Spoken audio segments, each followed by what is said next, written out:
Pourquoi mon chat ne mange-t-il pas? Avant de commencer à regarder la vidéo, n'oubliez pas de vous abonner à notre chaîne. Vous pouvez nous soutenir en vous abonnant à notre chaîne et en aimant notre vidéo, et être informé de nos nouvelles vidéos. Un chat qui refuse de manger est-il considéré comme une urgence? Les chats sont connus pour être des mangeurs difficiles, certains sont des mangeurs sociaux, ils ne mangeront pas à moins que vous ne vous teniez à leur côté pour les caresser, et certains tournent le nez même avec les meilleurs aliments humides, aliments secs ou friandises. Bien qu'il ne soit pas rare que les animaux refusent de manger, il existe des cas où un chat qui ne mange pas est considéré comme une urgence. Découvrez comment déterminer quand votre chat a besoin d'un traitement vétérinaire. Gardez à l'esprit qu'en ce qui concerne la santé de votre animal de compagnie, seul un vétérinaire peut diagnostiquer, pronostiquer, traiter et prescrire. Raisons pour lesquelles votre chat ne mange pas. Il existe de nombreuses raisons pour lesquelles votre chat a perdu l'appétit et refuse de manger. Stress et changement. Un chat stressé par le déplacement, l'introduction d'un nouvel animal ou d'une nouvelle personne dans la maison ou des changements majeurs autour d'eux peut perdre l'appétit et présenter des symptômes d'anorexie. Les raisons pour lesquelles votre chat est stressé peuvent être nombreuses, alors réfléchissez bien. Il est utile de commencer par identifier les modifications récentes. Les chats souffrent d'anxiété et de dépression, donc votre vétérinaire ou un spécialiste du comportement peut vous aider à identifier les symptômes de ces conditions. Vaccination. Si votre chat s'est récemment rendu chez le vétérinaire pour recevoir une vaccination ou un rappel, en particulier contre la rage, il se peut qu'il ne se sente pas bien. Bien que la vaccination de votre chat soit particulièrement importante, il n'est pas rare que votre ami félin se sente « sous le temps » après une vaccination. Vous devez signaler ces symptômes à un vétérinaire, en particulier si votre chat présente des signes de léthargie, de nausées ou de vomissements, de fièvre ou de diarrhée, car cela peut indiquer une réaction vaccinale et nécessiter un traitement médical. Maladie. Une raison évidente pour laquelle votre chat ne mange peut-être pas est la maladie. La maladie peut inclure une variété de problèmes, tels que la pancréatite. La pancréatite aiguë peut résulter de la suralimentation d'aliments trop riches pour les chats, des problèmes digestifs tels que le SCI, une insuffisance rénale, souvent avec un âge avancé ou une hyperthyroïdie, associée à une perte de poids, et de nombreux types de cancers. Les problèmes buccaux peuvent également faire perdre l'appétit aux chats, surtout s'ils ont mal aux dents. Cela peut nécessiter une alimentation molle ou un nettoyage dentaire et une extraction dentaire conformément à la directive de votre vétérinaire. Douleur. La douleur et les blessures peuvent amener un chat à arrêter de manger. Ce n'est pas rare aussi chez d'autres espèces d'animaux de compagnie. Lorsqu'un chat est blessé, il peut présenter des signes d'anorexie et de désintérêt pour la nourriture. Comme mentionné ci-dessus, les douleurs dentaires, dues à des dents fracturées ou à une maladie des gencives, peuvent entraîner une perte d'appétit. Dans ce cas, vous devrez consulter votre vétérinaire et effectuer probablement un examen oral ou des radiographies pour déterminer la gravité du problème. Les chats qui ont des problèmes dentaires pourraient bénéficier de la nourriture humide à la place. Problèmes respiratoires. Comme l'herpès félin, les chats sont tout au sujet de l'odorat et du goût, donc si votre chat a des épisodes récurrents d'épidémie d'herpès félin ou des problèmes d'oreilles, yeux, nez et gorge, il est possible qu'ils ne puissent pas sentir sa nourriture et, par conséquent, ils ne peuvent pas le goûter. S'ils ne peuvent pas sentir leur nourriture pour stimuler leur appétit, ils ne mangeront tout simplement pas. Changement de nourriture. Contrairement aux chiens, les chats n'abandonneront pas ce qui est déposé devant eux si vous changez la qualité, la consistance ou le goût de leur nourriture, ils pourraient simplement refuser de manger.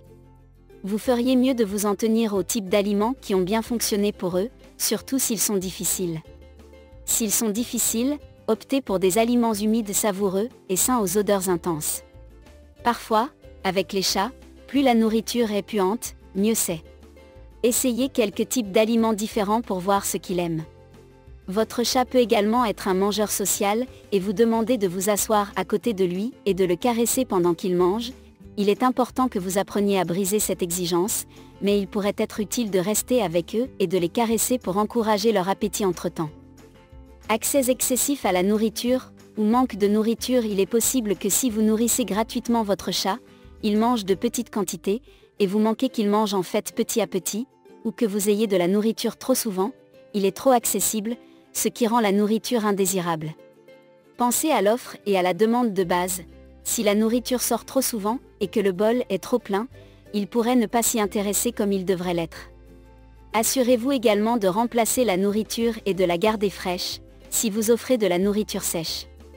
Donnez de la nourriture viciée à votre chat ou gardez un bol à l'extérieur 24 heures sur 24, 7 jours sur 7 sans le rafraîchir, cela réduira probablement son appétit. Le risque de syndrome du foie gras. Lorsqu'un chat perd son appétit, cela indique généralement une maladie aiguë ou chronique. Lorsqu'un animal n'a pas assez de nourriture à brûler, son corps se tourne vers ses réserves de graisse pour se nourrir. Pour que le foie transforme les graisses, le corps doit disposer de suffisamment de protéines. Si un chat perd rapidement du poids en raison de l'anorexie, cela les expose au risque d'une maladie dangereuse appelée lipidose hépatique, qui peut entraîner une insuffisance hépatique. La lipidose hépatique est également connue sous le nom de syndrome du foie gras. Le syndrome du foie gras est propre au chat et est très fréquent, surtout si le chat est en surpoids ou obèse. Diagnostic du syndrome du foie gras. Les tests sanguins peuvent généralement indiquer un syndrome du foie gras, et en outre, une FNA ou une aspiration à l'aiguille fine et une biopsie peuvent être effectuées. Un pathologiste pourra examiner l'échantillon de foie et confirmer le diagnostic si une grande quantité de graisse se trouve dans les cellules hépatiques. Parfois, un professionnel vétérinaire peut travailler sur un diagnostic présumé si la poursuite d'une biopsie serait trop pénible pour un chat qui est dans un état instable. Traitement de la perte d'appétit chez les chats. Si votre chat a reçu un diagnostic de stéatose hépatique, il aura besoin de soins vétérinaires et d'un soutien nutritionnel agressif. Le traitement général dure de 6 à 7 semaines et implique des niveaux de nutrition élevés et diverses méthodes d'alimentation. En plus de l'alimentation, votre vétérinaire peut vous prescrire des médicaments qui soutiennent la fonction hépatique. Cela peut inclure un traitement qui aide à équilibrer les électrolytes et les médicaments antinauséeux. De plus, la thérapie liquidienne 4 peut aider à stabiliser votre chat car une déshydratation est probable. Mon chat devra-t-il être alimenté par sonde ? Il est probable que votre chat devra être alimenté par sonde. Les tubes d'alimentation sont placés dans l'œsophage ou via une procédure appelée gastrostomie. Vous suivrez probablement une routine similaire comme détaillé ci-dessous. 1. Tout d'abord, suivez les instructions de votre vétérinaire et mélangez le bon ratio d'aliments sur ordonnance avec de l'eau. Voir les remarques sur le chauffage et la conservation des aliments ci-dessous. 2. Retirez le capuchon de la sonde d'alimentation et poussez la quantité dirigée de CC. Dans certains cas, un CC est considéré comme interchangeable avec un NL à travers la seringue, X fois par jour dans les 24 heures. Vous voudrez surélever la région avant de votre chat pour aider à la livraison de nourriture et vous voudrez également pousser lentement, comptez un CC par seconde, selon VCA. 3. Continuez en rinçant la sonde d'alimentation avec la quantité d'eau recommandée, évitez le robinet et optez pour quelque chose de purifié, généralement, mais 2010 ccs comme indiqué, remplacez le bouchon par la suite. 4. Réfrigérez tous les restes de nourriture et envisagez de réchauffer tous les aliments préparés à température ambiante. Si vous mettez la nourriture au micro-ondes, utilisez un thermomètre et remuez bien la nourriture chauffée pour vous assurer de ne pas brûler votre chat. Cette méthode d'alimentation dure généralement 6 à 7 semaines. Vous pouvez continuer à offrir à votre chat sa nourriture régulière préférée quelques semaines, peut-être tous les 2 jours, tous les 3 jours ou une fois par semaine, pour évaluer son intérêt. Finalement, l'intérêt de votre chat pour la nourriture devrait revenir, et vous pouvez le désactiver de l'alimentation gastrique conformément aux directives de votre vétérinaire. Une fois que votre chat recommence à manger régulièrement pendant 4 jours ou plus consécutivement, vous retournerez chez votre vétérinaire pour un retrait de sonde sans anesthésie. Le retrait des tubes ne peut pas être effectué par les propriétaires d'animaux, et ne peut être effectué en toute sécurité que par un vétérinaire ou sous la supervision d'un vétérinaire. Comment faire manger votre chat ? Tout d'abord, vous voudrez informer votre vétérinaire que votre chat présente des signes d'anorexie et refuse de manger.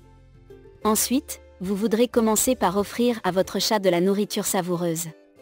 La nourriture humide fonctionne généralement mieux avec les mangeurs difficiles. Que puis-je nourrir un chat malade qui ne mange pas ? Essayez la nourriture humide Stinky. Si vous pouvez trouver une nourriture humide à base de fruits de mer savoureuse et puante, C'est un bon point de départ, comme le dit le proverbe, plus c'est puant, mieux c'est. Essayez les aliments pour bébé. Vous pouvez essayer d'offrir à votre chat des aliments pour bébé à base de viande tels que la dinde et le poulet, assurez-vous simplement qu'ils ne sont pas assaisonnés, pas de poudre d'ail ni de poudre d'oignon. Ajoutez de l'eau de thon. Vous pouvez habiller la nourriture de votre chat avec un arôme puant, par exemple de l'eau de thon, assurez-vous simplement d'obtenir la variété non salée. Vous pourriez également voir s'ils prendront du thon non salé comme goût, ne pas suralimenter. Réchauffez leurs aliments. Les aliments froids ne sont pas savoureux, alors assurez-vous que les aliments sont à température ambiante ou chauffez-les légèrement au micro-ondes, assurez-vous de bien mélanger si vous chauffez les aliments de cette manière. Testez la température de la nourriture sur le dos de votre main, ou mieux encore, utilisez un thermomètre et assurez-vous qu'elle est inférieure à la température corporelle, moins de 98 degrés Fahrenheit pour être sûr. Essayez l'alimentation manuelle. Vous pouvez essayer de nourrir votre chat à la main. Certains chats âgés et capricieux y prennent bien quand ils ne se sentent pas bien. Essayez un stimulant de l'appétit. Les stimulants de l'appétit se présentent sous forme de gel ou de médicaments. Vérifiez auprès de votre vétérinaire, et sont discutés plus en détail ci-dessous. Quel est le meilleur stimulant de l'appétit pour les chats? Demandez à votre vétérinaire d'offrir à votre chat un stimulant de l'appétit. Les stimulants d'appétit courants qui peuvent être achetés en ligne ou dans un magasin sont souvent sous forme de gel. Tonlin Nutrical pour chat est un stimulant d'appétit en gel courant. Il est riche en nutriments et offre des oméga 3, 6 et 9. Il aidera votre chat à atteindre ses besoins nutritionnels en calories. Parlez à votre vétérinaire de médicaments comme la myrtazapine ou Remeron. La myrtazapine est utilisée pour traiter les nausées, la perte d'appétit et les vomissements chez les chats, et est prescrite par un vétérinaire. Bien que la myrtazapine soit couramment utilisée pour stimuler l'appétit chez les chats anorectiques, elle ne doit être administrée qu'avec l'approbation et la supervision d'un vétérinaire. Combien de temps un chat peut-il rester sans manger? Si votre chat n'a pas mangé pendant 24 à 36 heures, emmenez-le chez votre vétérinaire. Un chat ne peut survivre sans eau ni nourriture au-delà de 3 à 4 jours. Dans le pire des cas, un chat pourrait survivre 1 à 2 semaines sans manger si de l'eau est disponible, mais c'est peu probable. Si votre chat a refusé de manger au-delà de 24 heures, vous voudrez appeler votre vétérinaire. Cela pourrait indiquer une maladie aiguë telle qu'une impaction ou l'ingestion d'un corps étranger. Quand un chat ne mange-t-il pas une urgence? Si votre chat n'a pas mangé dans les 1 à 1,5 jours, emmenez-le chez votre vétérinaire, surtout s'il est en surpoids ou obèse, un senior ou un juvénile, ou un chaton. Le manque de nutrition peut entraîner toutes sortes de problèmes, y compris la déshydratation ou le syndrome du foie gras, dans des environnements prolongés. Les chatons et les chats âgés sont particulièrement à risque de problèmes de santé majeurs lorsqu'ils présentent des symptômes d'anorexie.